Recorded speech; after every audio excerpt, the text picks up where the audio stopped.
Estamos de volta com o CJC Apura. Hoje a gente fala sobre a posse de arma. Desde o dia 15 de janeiro de 2019, após um decreto do então presidente Jair Bolsonaro, em que flexibilizou as regras, as maneiras para que o cidadão brasileiro pudesse ter a posse de arma. Hoje, as regras são outras e, por isso, muita coisa pode mudar na nossa vida. As famílias, amigos ficam discutindo e tentando entender, vai ser bom ou não.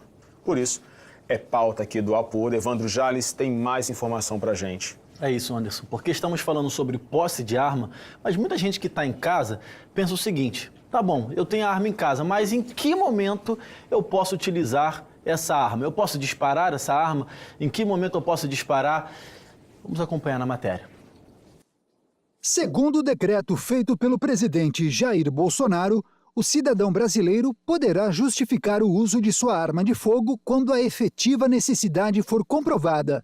As hipóteses mencionadas pelo governo são ser dono de estabelecimento comercial e industrial, morar em área rural ou então em área urbana de estados com alto índice de violência, de acordo com os critérios adotados pelo governo, sendo eles válidos para todos os estados do Brasil.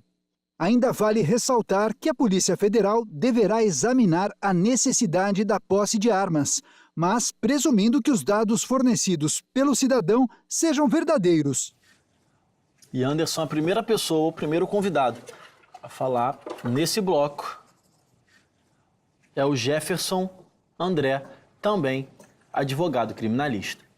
Jefferson, você acredita que, mesmo tendo a posse de arma, a ação com esta arma, talvez em legítima defesa, como foi falado no bloco anterior, protegendo as pessoas que estão ali ou protegendo o seu bem, isso vai ser considerado legítima defesa ou vai acontecer como no caso da família da Ana Hickman, que um parente lutou contra um criminoso e acabou pagando o pato? Anderson, a resposta direta a essa pergunta vai depender muito do caso, então, que vier a ocorrer. É muito difícil de a gente se antecipar a essas hipóteses. Eu gostaria só de voltar aqui um ponto que a gente citou no primeiro bloco, que foi tomar como referência os índices de outros países. Isso é uma cilada, né? A gente poderia muito bem olhar mais para dentro do nosso território e perceber os índices do nosso território, do Brasil. Porque tomar Estados Unidos, Uruguai ou qualquer outro país como referência para flexibilizar a posse de arma de fogo é uma cilada, uma vez que a gente não considera que esses países também têm índices muito diferentes nas outras áreas, como educação, economia, saúde, né? E se nós olharmos para pesquisas produzidas aqui, para dados produzidos no Brasil, né, o próprio Atlas da Violência de 2018, que é um estudo que é apontado como referência, né, para cumprir as hipóteses de necessidade do decreto, ele aponta que estados como Paraíba e Espírito Santo diminuíram o índice de violência com políticas que combatiam o desarmamento. Esses estados, respectivamente, em 2011, assumiam o segundo e o terceiro lugar de estados mais violentos. Após uma ação mais efetiva dos seus governos, desses estados, esses estados, foram para as posições de 18, 18º e 19º em 2016. Então, assim, uma análise de casos mais dentro da nossa realidade, ou seja, mais dentro do impossível, que são estados da federação, né, produzem e demonstram números muito mais significativos e muito mais relevantes com políticas pró-desarmamento. Ok. Fábio, por favor.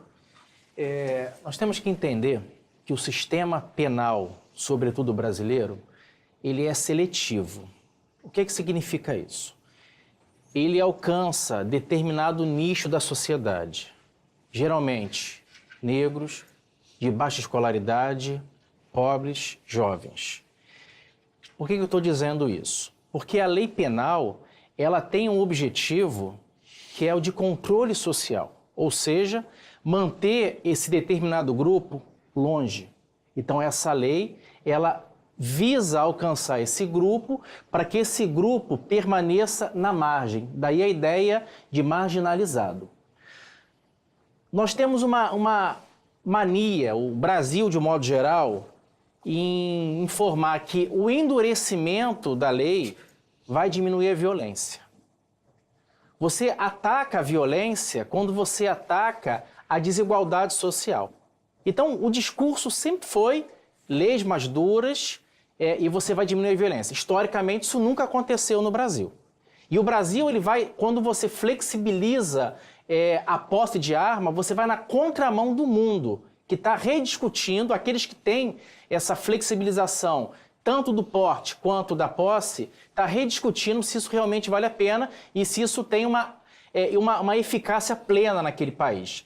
Então, quando o presidente ele vem com um discurso de endurecimento da lei, é basicamente o que foi dito aqui, olha, nós vamos endurecer a lei e, nesse caso, você vai dar ao cidadão a possibilidade de se livrar dessa população marginalizada. Na verdade, isso é um discurso, porque isso nunca vai dar certo. É uma ingenuidade acreditar que alguém vai entrar na sua casa de fuzil e você vai se defender. É uma ingenuidade acreditar que alguém vai assaltar você e, com todo respeito, você tem um carro atrás que vai matar essa pessoa. Até porque a lei não possibilita isso. A lei não está flexibilizando o porte, e sim a posse.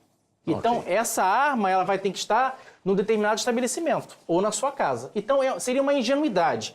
Eu penso que é um discurso que tem a ver com a sua plataforma de governo. Ele se elegeu baseado nesse discurso de endurecimento, só que a aplicabilidade disso, na minha visão, vai ser uma tragédia, porque você vai aumentar o número de homicídios. Ok. Daniel, por favor. Sim, aqui o Fábio tocou num ponto que eu queria colocar. Um dos exemplos que deu Carlos, não? De pronto entra aí a pessoa vai e rouba aí em um restaurante. Imagina, estamos comendo lá e a gente vai sacar arma. Não, a gente não vai sacar arma, a gente não tem porte. O único que poderia ter uma arma é o dono do estabelecimento, se é que estiver lá. Se não, porque tem que ser o representante legal. É porque não, mas o porte ainda não foi regularizado. E aí, isso na questão da posse de arma. Isso, o único que pode ter a arma ali naquele restaurante, com a posse, é só o proprietário do restaurante. Só o proprietário. Aí imagine, ele deu o exemplo, entraram 6 a roubar, estamos comendo, todos nós comendo, e aí que? Aí do mostrador vai sair uma pessoa com arma, e vão começar a atirar? Aí depois a gente vai chorar se um de nós é morto? Isso a gente não reflete? Eu há pouco fui roubado aqui em Laranjeiras. Lá na frente, a polícia, um policial civil, chegaram a ver o ladrão e viram que estava com arma. O ladrão pegou a arma e aí o policial preferiu não resistir. Por quê? Porque estava cheio de pessoas. Então, você precisa desse análise fáctico que é de fração de segundo, que te define uma tragédia e um regadeiro de sangue, ou de pronto deixar a coisa acontecer. Isso que é tão difícil de você poder filtrar. Entendeu? Okay. Então, essa é a primeira questão. E eu te diria assim, outras experiências, não, que nós tivemos. Esta lei, em parte, resolve alguns probleminhas que tínhamos. Não? Por exemplo, você tem o ladrão vai e rouba e te encontra com arma. A chance dele te executar é gigante. E o pessoal tem experiência, por exemplo, me lembro na Argentina. Na Argentina, se tirou a obrigação do agente de segurança andar com a placa e com a arma o tempo todo. Porque quando eram identificados, serão executados. Porque quando você coloca a arma em um conflito, você parte do pressuposto que, da mesma forma que um maleante está disposto a matar, a outra pessoa também está disposta a matar. E aquilo que falaram, aí o conflito se extrema. Quem apertar primeiro o gatilho... Exatamente. Então isso torna a situação tão complicada, não? Cláudia, eu vou pedir para que você, além de dar a sua opinião, tem uma pergunta que a plateia fez para você, então eu vou pedir para você responder e depois eu faço essa pergunta para você. Eu fico ouvindo, né, meus colegas falarem aqui e a gente sabe, né, que não é só a questão de ter a posse de armas, né? Se essa pessoa também tem condições de usar essa arma, né? Porque o bandido ele já está acostumado a matar, tranquilo para ele. Agora, ok, eu tenho uma arma em casa, quero defender a minha família e vou lá e mato. E depois eu faço o quê? Será que eu vou dar conta da situação? Depois, caramba, matei uma pessoa, o que eu poderia ter feito? Aí vem a confusão. A pessoa tem que ter uma estrutura psicológica muito firme. A pessoa tem que estar muito bem cuidado, muito bem tratado para saber exatamente o que está fazendo. Então, assim, defender, eu não falo que eu defendo, eu falo que tem todo um processo, né? Existem casos e casos. Então, assim, eu não posso colocar, igual eles estão colocando na mídia, você vai ter posse de armas e a cada 10 anos você vai lá e faz um novo exames, renova lá. Não, acho que tem que ser a cada um ano. Passou um ano, você volta lá e vê, porque muita coisa acontece nesse tempo. Imagina, eu tenho uma arma dentro de casa, ok, passei pelo processo, né? Fui lá na psicóloga, consegui ter o porte, porque eu fiz os testes, né, de personalidade, atenção, memória. Ok. Fiz uma entrevista com a psicóloga, né? Uma entrevista estruturada ou semi-estruturada. Fui avaliado, ok. Naquele momento eu estava ótimo. Eu estava ótima. 6 meses depois, eu descubro que fui traído. Que fui traída. E aí? Né? Tira a arma da sua mão. Tira a arma da sua mão. Ah, mas qualquer pessoa, porque foi traída ou perdeu alguém, vai matar ou se matar? Não sei. De acordo com essa lei, você nunca vai ser traída, porque o cara vai morrer de medo porque você está armada. Não vai. Se fosse Essa assim, é a lógica dessa lei. Se fosse assim, realmente. Então, assim, tem todo um processo. Então, como é que eu dou uma arma para uma pessoa se eu não tenho esse cuidado, né, de estar o tempo todo avaliando, ouvindo, até os policiais mesmo. Às vezes eles estão completamente desestruturados e estão aí nas ruas. Tipo assim, eu não tenho nada para fazer, eu quero mais é matar hoje. Vou matar. Cláudia, Quero só para pegar um desestressar. gancho, você falou algo interessantíssimo, a questão da legítima defesa, porque dependendo do caso concreto, essa pessoa que em tese estaria se defendendo poderá responder por homicídio. Porque a avaliação do caso é que, de repente, não foi um meio adequado, não foi o meio moderado, enfim. Então, na verdade, aquilo que era para ser uma solução pode gerar um problema para essa pessoa. Como aconteceu no caso da Ana Rita. Agora, Eu peço até desculpa te cortar, mas foi um gancho muito interessante que você colocou. aproveitando que vocês trouxeram a questão da legítima defesa, o Evandro Jorge tem uma pergunta para você, daqui a pouquinho ele vai fazer, mas a gente tem um caso hipotético, eu quero saber a opinião de vocês. Imagina que uma casa foi invadida e o proprietário dessa casa tem a posse de arma, logo pode utilizá-la para se proteger. Não. Ah, tá. Pensei que o senhor ia piorar ainda mais o exemplo, né? Porque o senhor é professor universitário, então o que mais tem são exemplos aí para poder ilustrar nas aulas. Mas o proprietário da casa atira no agressor, tá? E das 3 opções que podem ser abaixo, né, são as possíveis consequências.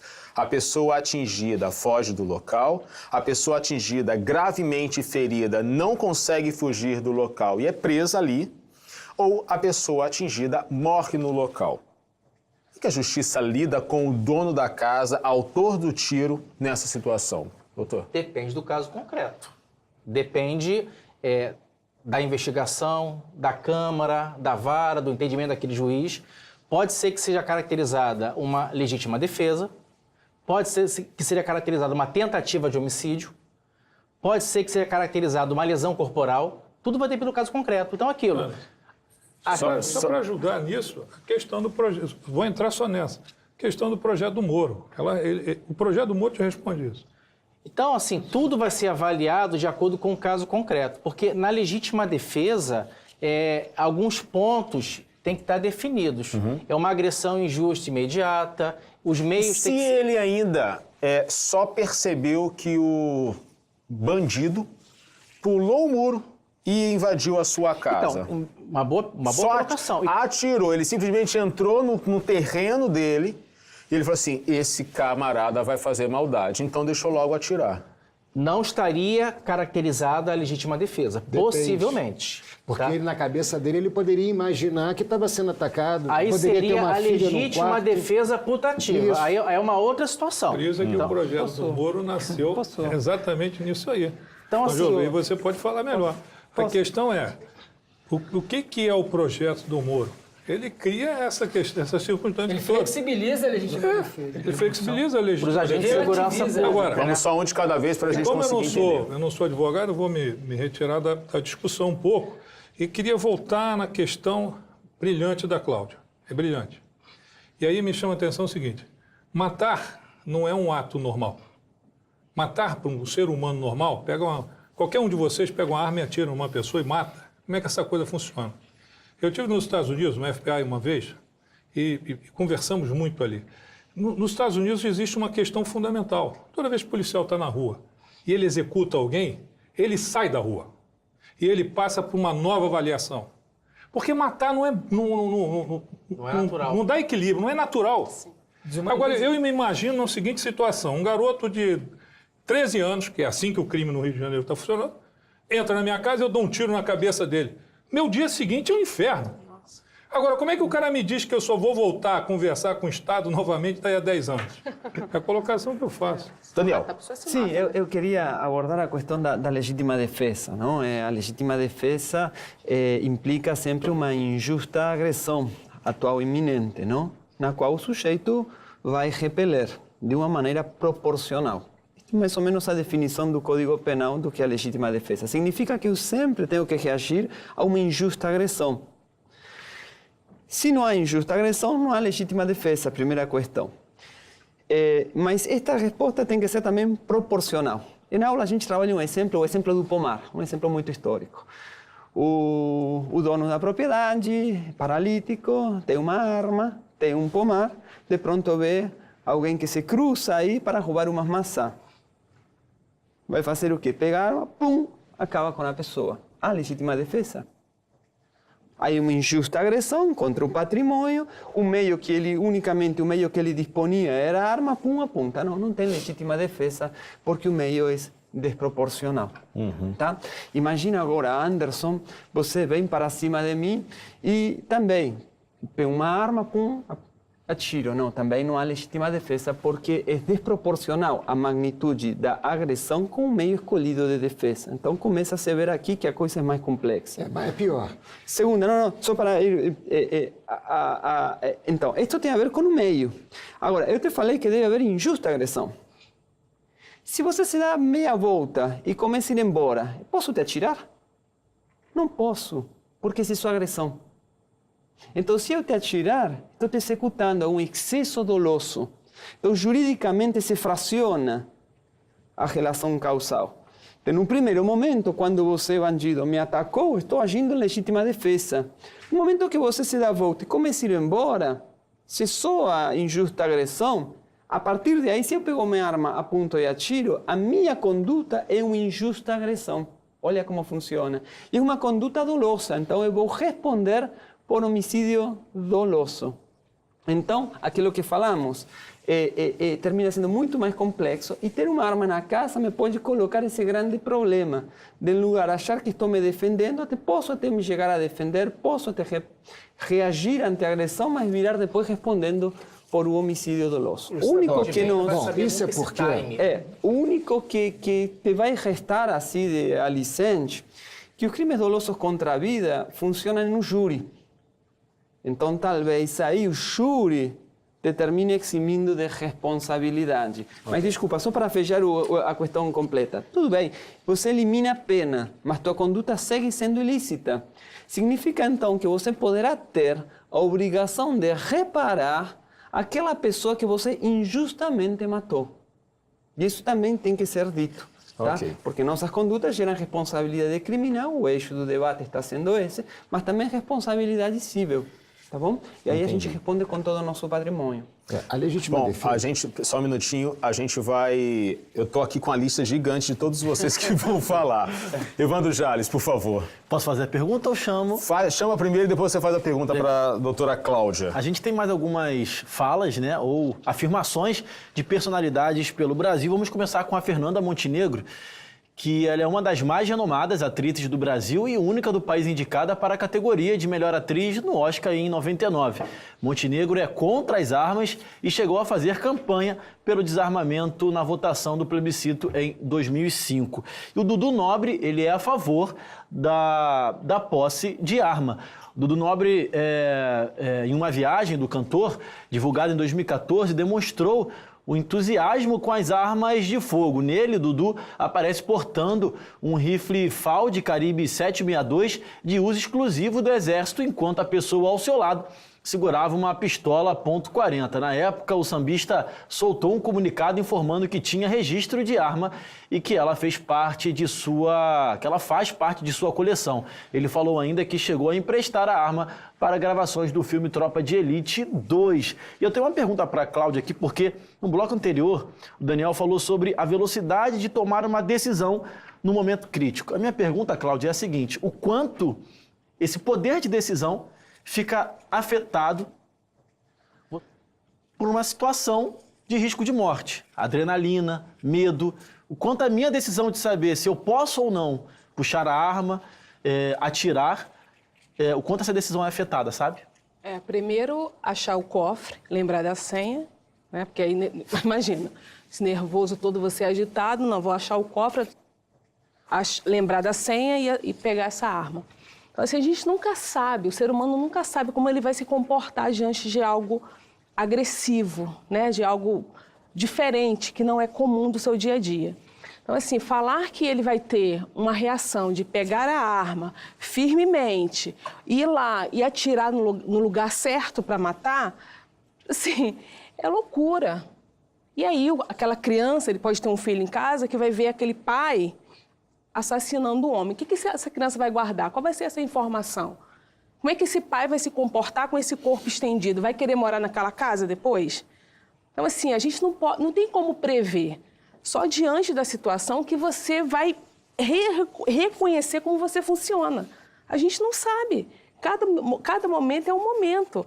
Às vezes a pessoa chega num local, gente, eu vou para tal lugar, vou ficar calada lá, vou ficar tímida. Chega lá, fala pra caramba. Outro chega lá, acha que vai falar pra caramba, fica tímido.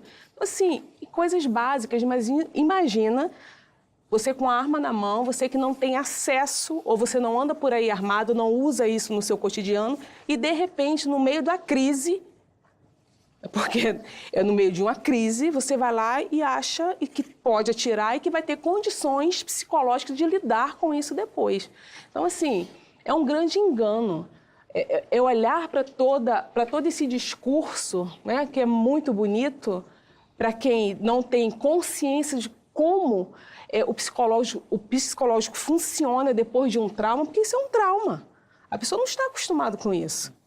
Então, assim, é lembrar que você não está sozinho, né? Como é que essa mulher vai dormir com esse homem, saber que ele matou? Tá, é um bandido, mas, cara, você teve coragem de matar. Cara, como é que você teve coragem de matar ele? Isso pode ser um gatilho. A gente fala, tem coisas que despertam o nosso pior lado. E tem coisas que despertam o nosso melhor lado. Vai que ali eu me descubro. Cara, que sensação boa matar. Nossa, foi muito bom.